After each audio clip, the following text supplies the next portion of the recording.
बिस्मिल्लाहिर्रहमानिर्रहीम। अस्सलामुअलैकुम नाज़रीन कराम, नई वीडियो में आपको खुश आमदीद कहते हैं। आज हम बात करेंगे कि शहबाज शरीफ के हुकूमत छोड़ने और असम्बलियाँ तोड़ने के मुतालिक क्या नई और तहलका खेज खबर सामने आई है। एक जनरल अदलिया की एक बड़ी शख्सियत और एक बहुत बड़ी कारोबारी शख्सियत ने इस मामले में क्या अहम तरीन किरदार अदा किया है। Army chief general Qamar Javed Bajwa के मुतालिक एक बहुत बड़ी और हैरानकुन खबर क्या है और GHQ के जनरल्स को दो हंगामी फैसले क्यों करना पड़े। सबसे पहले आपको army chief general Qamar Javed Bajwa के मुतालिक एक बहुत बड़ी और इंतहाई अहम खबर से आगाह करते हैं। ये खबर अदलिया के एक बड़ी शख्सियत, एक बहुत बड़े बिजनेस टाइकॉन और एक ताकतवर जर्नल के मुतालिक है। इस खबर के हवाले से पहले मालूमात सामने नहीं आई थी। इन मालूमात को दो बड़ी हसास और दो मखसूस वजूहात की बिना पर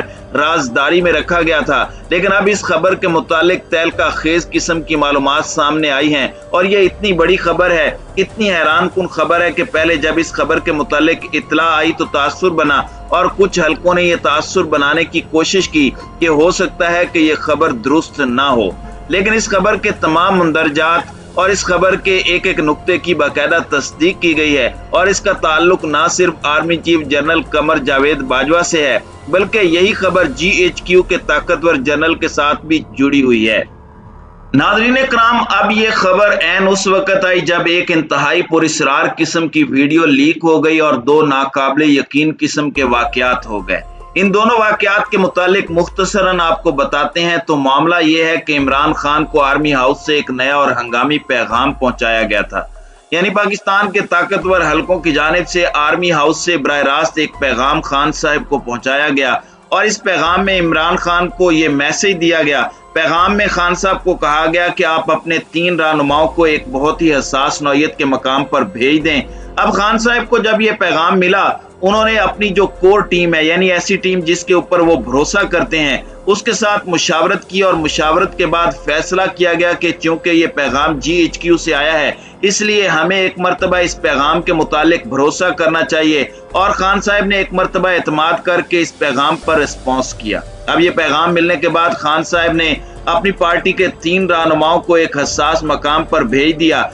ये एक ताज़ा तरीन पैगाम था और असल में उन पैगामात का तसलसल था जिनके मुतालिक इमरान खान ने खुद इंकशाफ किया कि एस्टेब्लिशमेंट ने कप्तान को यह दरख्वास्त भेजी थी कि आप 2 दिन के लिए अपने लॉन्ग मार्च में ताखीर कर दें और हम हुकूमत गिराने के लिए और निगरान हुकूमत चलाने के लिए बातचीत कर रहे हैं। अब उसी तसलसल में ये एक ताज़ा तरीन पैगाम भेजा गया था इमरान खान को, जिसके मुतालिक आज नई खबर सामने आई है। अब इमरान खान ने यह पैगाम मिलने के बाद, जो कि ताकतवर हलकों की जानिब से खान साहब को मिला, उन्होंने अपने नुमाइंदे इस मखसूस मकाम पर भेज दिए जहां पर GHQ की एक शख्सियत भी मौजूद थी और उस शख्सियत को इस हसास मकाम पर इसलिए भेजा गया था ताकि वो नए इलेक्शन के हवाले से और निगरान हुकूमत के सेटअप के हवाले से जो तहरीक इंसाफ के मुतालबात हैं वो सुन सके और दूसरी जानिब इस इम्पोर्टेड हुकूमत के जो नुमाइंदे हैं उनके निकात सुनकर एक सालसी का किरदार अदा कर सके। अब GHQ का और आर्मी हाउस का जब ये पैगाम मिला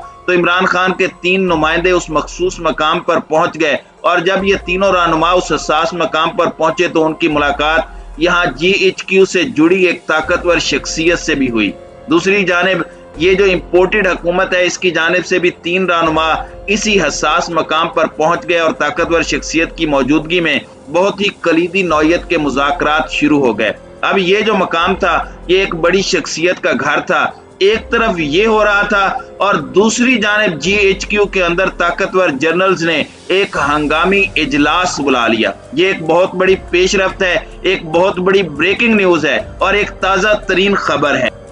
नाज़रीन कराम, अब ये इजलास ऐन उस वक्त हो रहा था जब इस्लामाबाद की सबसे अहम इमारत, जिसके मुतालिक कहा जाता है कि ये इस्लामाबाद के दिल में वाक़ सबसे हसास नौयत की इमारत है और यहाँ हुकूमत गिराने और हुकूमतें बनाने के मुतालिक फैसले होते हैं और आखिर में ये फैसला किया जाता है कि कौन सी हुकूमत कितना अरसा चलेगी। अब किसी इमारत में एक ताकतवर शख्स के पहुंचने की इतला आई और तासुर यह दिया गया इस इतला में कि ये जो ताकतवर शख्सियत इस हसास तरीन इमारत में पहुंची वो army chief general Qamar Javed Bajwa थे। अब इस इतला का ताल्लुक इमरान खान के धरने इलेक्शन और निगरान हुकूमत के क़याम से मुताल्लिक भी था। और इसी इत्तला के मुताबिक इसी ताकतवर शख्सियत ने, जिसके मुताल्लिक ये तासुर दिया गया कि वो army chief general Qamar Javed Bajwa थे, उन्होंने एक अहम तरीन मुलाकात की मीटिंग की और ये मुलाकात पाकिस्तान के एक बहुत बड़े ओहदेदार और army chief general Qamar Javed Bajwa के दरमियान हुई। इस इत्तला के मुताबिक ये ताकतवर शख्सियत और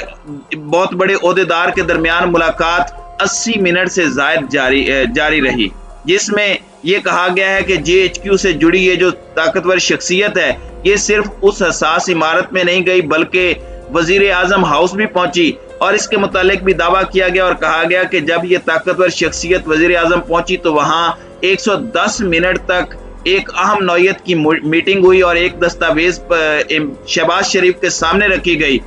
जो उस वक्त वजीर आजम हाउस में मौजूद थे, और शहबाज शरीफ से उस डॉक्यूमेंट्स पर दस्तखत करवाए गए। लेकिन यहाँ एक बहुत बड़े बिजनेस टाइकॉन, अदलिया की एक बहुत बड़ी शख्सियत और एक जर्नल की जो वीडियो लीक हुई है, और उस वीडियो से में जुड़ी 3 नए और अहम तरीन इंकशाफात किए गए हैं। ये तीनों इंकशाफात भी मैं आपको बता देता हूँ। नाज़रीन कराम, पहला इंकशाफ जो इम्पोर्टेड वजीर आजम और इम्पोर्टेड वजीर आला के मुतालिक किया गया और बताया गया, वो ये है कि शहबाज शरीफ और हमजा शहबाज के खिलाफ मनी लॉन्ड्रिंग केस में जो मुअत्तल स्पेशल प्रोसिक्यूटर हैं, उनका कहना है कि मुझे DGIFI ने FIA ने ये पैगाम दिया कि मुल्जिमान यानी शहबाज शरीफ वजीर आजम बन रहे हैं और दूसरे मुल्जिम हमजा शहबाज वजीर आला बन रहे हैं, इसलिए अब आपने उस केस में पेश नहीं होना।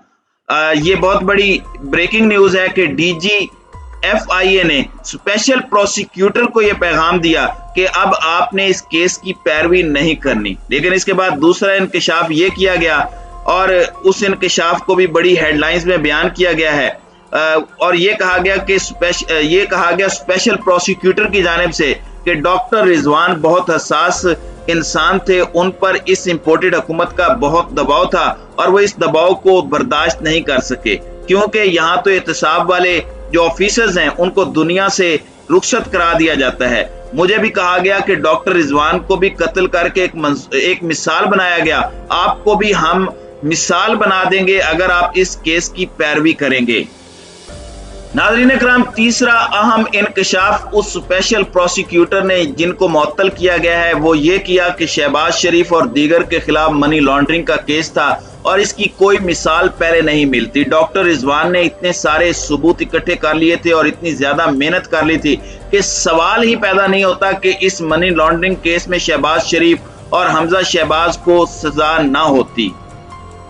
नाज़रीन कराम, इलेक्शन के मुतालिक एक तहलका खेज और बड़ी खबर आई है और ये खबर GHQ के जनरल्स के फैसले के मुतालिक है और इसी मामले पर अब पहली मर्तबा एक बहुत बड़ा इंकशाफ हुआ है, एक नई खबर आई है और ये खबर असल में उस खबर का तसलसल है जिसमें तहरीक इंसाफ के 3 रहनुमाओं ने पेशावर से एक हेलीकॉप्टर में फ्लाई किया था। ये जो हेलीकॉप्टर था ये भी ताकतवर हलकों का था और फिर एक मुज़ाकरात का दौर हुआ था, यानी राजा परवेज अशरफ के घर जो मुज़ाकरात हुए थे जिसमें शाह महमूद कुरैशी ने टेबल पर मौजूद कागजात उठाकर फेंक दिए थे। लेकिन अब GHQ के फैसलों के हवाले से एक ताज़ा खबर आई है और वो खबर ये है कि जिस तरह से हमने आपको बताया कि एक जज, एक जर्नल और एक बिजनेस टाइकॉन को बीच में डालकर खान साहब को गारंटी दी गई थी कि आप धरना खत्म कर दें, आपके इलेक्शन के हवाले से मुतालिबात पूरे हो जाएंगे, तो इसी गारंटी पर खान साहब ने उसी वक्त धरना खत्म किया था और इस गारंटी के पस मंजर में अब खबर ये आई है कि एक और मुज़ाकरात का दौर हुआ है GHQ की सालसी में नए इलेक्शन के लिए और निगरान सेटअप के लिए।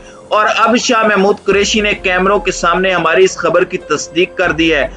और उन्होंने कहा है कि इस बात पर एग्रीमेंट हो गया था, नून लीग ने इस बात पर एग्रीमेंट कर लिया था कि हफ्ता 10 दिन के अंदर असेंबलियां तोड़ दी जाएंगी, 20 जून से पहले इलेक्शन का ऐलान कर दिया जाएगा और शहबाज शरीफ और मियां नवाज शरीफ ने इसकी मंजूरी दे दी है। शाह महमूद कुरैशी का कहना था कि नून लीग की टीम ने हमें GHQ के नुमाइंदे की मौजूदगी में ये कहा और कहा कि अब ये वादा पूरा करते हैं या नहीं, ये देखने वाली बात है, या ये हो सकता है कि कुछ हल्के उनको कहें कि आप अपनी कमिटमेंट पूरी ना करें। दूसरी जानिब 3 हुकूमती रहनुमाओं ने अपने बयान में कहा है कि हम हकीकी तौर पर कुछ नहीं कह सकते, कि हफ्ते 10 दिन में हमारी हुकूमत जो है वो कभी भी ख़त्म हो सकती है।